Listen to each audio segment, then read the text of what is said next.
Hello guys, welcome to this my channel. कैसे आप सभी? आई होप आप सभी बहुत अच्छे होंगे।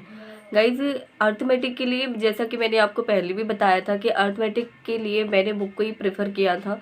पहले मुझे अर्थमेटिक के लिए बुक को प्रेफर करना चाहिए या नहीं करना चाहिए, पहले मुझे ये नहीं पता था। मेरे पास पड़ी थी एस क्वांट पड़ी थी। जब मैंने स्टार्टिंग में बैंक की प्रिपरेशन स्टार्ट की थी तो तभी मैंने ले ली थी। शायद मुझे लगा था कि इसकी ज़रूरत पड़ेगी। फिर कोर्स मैंने ख़रीद लिया था तो कोर्सेज पे करने लगी थी। 1.5 साल तक तो कोर्स करती रही। बुक को तो वैसे भी छुआ भी नहीं था मैंने। और फिर इसके बाद जब अर्थमेटिक में कुछ भी इम्प्रूवमेंट नहीं दिखा, लगा कि कुछ हो ही नहीं रहा है। मैं आपको बता दूं, मुझसे प्री लेवल के क्वेश्चन भी नहीं बनते थे। प्री लेवल के क्वेश्चन भी नहीं बनते थे, दिमाग ख़राब होने लगा। केवल सर की क्लासेस वगैरह करती थी, उसके लिए सर की जो प्री लेवल की जो क्लासेस आती थी वही उनको करती थी। मेंस लेवल की भी नहीं करती थी, क्योंकि मेंस लेवल समझ में तो आ जाता था कि सर ने ऐसे किया ऐसे किए, बट कहाँ से कौन सा कॉन्सेप्ट सर ने रख दिया ये पता ही नहीं चलता था। कॉन्सेप्ट सर बता भी देते थे बट ऐसे नहीं समझ में आता था जब तक हमें ये पता ना चले कि कौन से चैप्टर का है, कैसा कॉन्सेप्ट सर ने फॉलो किया और क्यों किया। ये सारी चीज़ें मुझे समझ में नहीं आती थी पहले। तो फिर प्रीलिम्स के क्वेश्चन भी नहीं कर पाती थी। अब ये चीज़ पता क्यों होती थी, क्योंकि मेरी बेसिक जो कॉन्सेप्ट वो क्लियर नहीं थे। मैंने फिर इसके बाद जब मेरे 3-4 महीने रह गए थे सब्सक्रिप्शन पूरा होने के लिए, तो फिर मैंने क्या किया, मैंने नोट्स बनाने स्टार्ट कर दिए। सर का न्यू कोर्स आया था, अनअकैडमी पे ही मैंने किया है सारा कोर्स कंप्लीट। तब सर वहाँ पे पढ़ाते थे, आशीष अरोड़ा सर पढ़ाते थे, निमिषा बांसल मैम पढ़ाती थी, अंकुश लांबा सर पढ़ाते थे। तब तो मैं राधे सर से पढ़ती थी, बट फिर अंकुश लांबा सर ने पढ़ाना स्टार्ट कर दिए थे। बट सडनली उन्होंने अभी छोड़ दिया है वहाँ पे। यस ऑफिसर पे पढ़ाते हैं अभी। आप लेना चाहती तो वहाँ पे ले सकते हो। तो फिर मैंने ऐसे किया, सारा कोर्स कंप्लीट किया। कोर्स कंप्लीट करने के बाद बेसिक कॉन्सेप्ट जितने भी थे सर के, सारे मैंने लिखना स्टार्ट कर दिए थे। मैंने इस वजह से लिख लिए थे क्योंकि मुझे लग रहा था कि आगे मुझे इनकी ज़रूरत पड़ेगी। इतना मेरा माइंड शार्प है नहीं कि मैं याद रख सकूँ कि कौन सा कॉन्सेप्ट कहाँ पे इतना वो होने वाला है, तो मैं लिख लेती हूँ। जैसे कि मैं अभी बैंकिंग अवेयरनेस के लिए क्या कर रही हूँ, मैं बैंकिंग अवेयरनेस को लिख लिख के कर रही हूँ।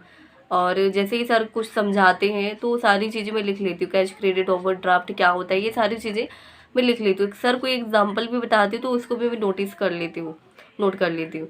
तो ये सारी चीज़ें मुझे लगता है कि बाद में प्रॉब्लम क्रिएट ना करे, इस वजह से मैं अभी से नोट्स बनाती जा रही हूँ, जैसे कि बाद में कोई प्रॉब्लम ना हो। तो ऐसे फिर मैंने नोट्स बनाना स्टार्ट कर दिया अर्थमेटिक के। तो मैं ये जानती हूँ, मेरे लिए मैं अपने बारे में बताती हूँ कि मुझे अर्थमेटिक के लिए बुक सही लगी। जैसे मैंने 1-2 चैप्टर लगाने स्टार्ट किए, मुझे थोड़ा बहुत इम्प्रूव देखने को मिला, सच बता रही हूँ मैं। जब मेरा आरआरबी क्लर्क में क्या कहते हैं 40 से 45 के बीच में मार्क्स आते थे मेरे, पहले कभी भी 50 से ऊपर मार्क्स नहीं जाते थे, तब ये हो रहा था।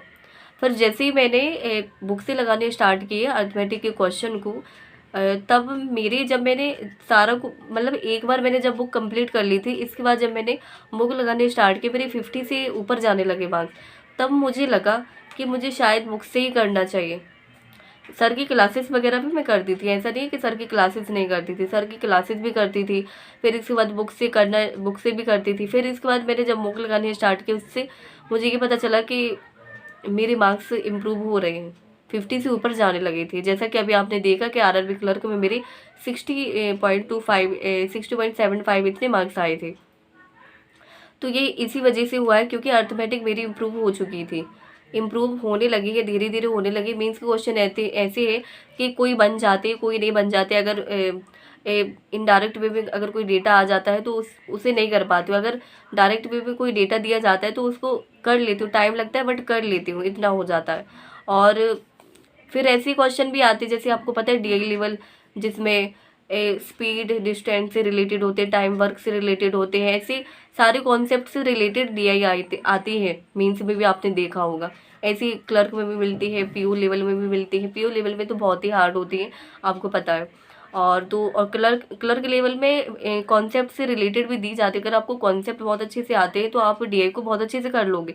मैंने जो सर की मेंस लेवल की जो सर मतलब प्रोवाइड करवाते हैं चेकलिस्ट, उसमें आप देख लेना, सर ने बहुत सी कॉन्सेप्ट लेवल की डाली हैं जो हमारी अर्थमेटिक के कॉन्सेप्ट है उनको। तो अगर कोई सोच रहा है कि अर्थमेटिक के बिना हम प्री निकाला जा सकता है, बट मेंस नहीं निकाल सकते हैं। अर्थमेटिक के अगर डीआई भी आपको अगर करनी है तो उसके लिए आपको अर्थमेटिक के क्वेश्चन आने चाहिए, तभी आप उसमें डीआई के क्वेश्चन कर पाओगे। आपको पता ही है कि डीआई में अर्थमेटिक से रिलेटेड ही क्वेश्चन होते ही होते हैं। तो इस वजह से तो ऐसे आप कर सकते हो। मेरे लिए तो बहुत ही इम्पॉर्टेंट है, मेरे लिए तो बहुत ही इंपॉर्टेंट है अर्थमेटिक के लिए बुक। अगर मैं दोबारा लगाऊंगी तो मैं बुक से ही करूँगी, क्लासेस से ज़्यादा मैं बुक को प्रेफर करती हूँ। और आप कर सकते हो क्लासेस से और बुक से भी कर सकते हो, आपको जैसा ठीक लगे। तो मेरा सजेशन यही रहेगा कि आप बुक से करना स्टार्ट जरूर कर दें। देखिए मुझे इंप्रूवमेंट दिखा है इसलिए मैं आपसे कह रही हूँ, जैसे फिर आपकी जैसी मर्जी, आपको जैसा करना हो वैसा कर सकते हो। ठीक है दोस्तों, तो ये मेरे यूट्यूब चैनल है। अगर आपने अभी तक मेरे इस चैनल को सब्सक्राइब नहीं किया है तो कर लेना, जैसे कि कोई भी नोटिफिकेशन आपसे मिस ना हो।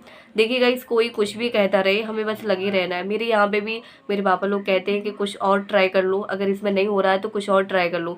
3 साल हो गया, 3 साल में तुम्हारा नहीं हो पाया, प्री तक क्लियर नहीं हो पाया तो कुछ और ट्राई कर लो। बट नहीं, हमें हिम्मत नहीं हारनी। अब मैं इसलिए पास में आ गई हूँ तो कैसे छोड़ सकती हूँ, नहीं छोड़ना है। आप करते चलिए। देखिए जो लोग मजाक उड़ाते हैं आपका, आपकी सिचुएशन का, बनाने दीजिए, कोई बात नहीं। मेरे साथ भी ऐसे ही हो रहा है, बट मैं कितना पेशेंस रख रही हूँ मुझे खुद ही पता है। तो जिनको मजाक उड़ाना है मेरी सिचुएशन का, मेरी सारी चीज़ों का, कोई बात नहीं, आप मजाक उड़ा लीजिए, कोई बात नहीं। बट मैं जैसे लगी हूँ, मैं वैसी हूँ। मैं किसी की सुनती नहीं, मैं सुन तो लेती बट मैं करती अपने मन की हूँ।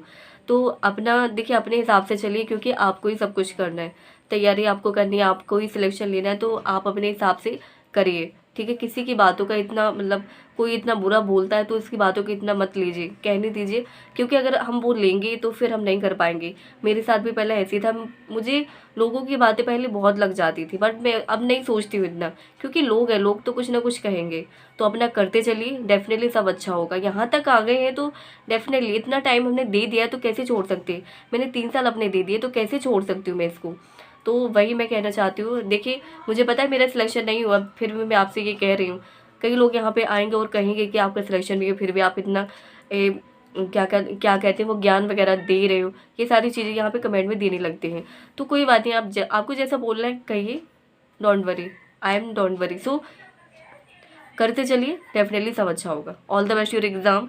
और मेरा भी 19 तारीख को है, सागर में है। आपका कब है प्लीज़ मैसेज में जरूर बताना। All the best your exam. Thank you.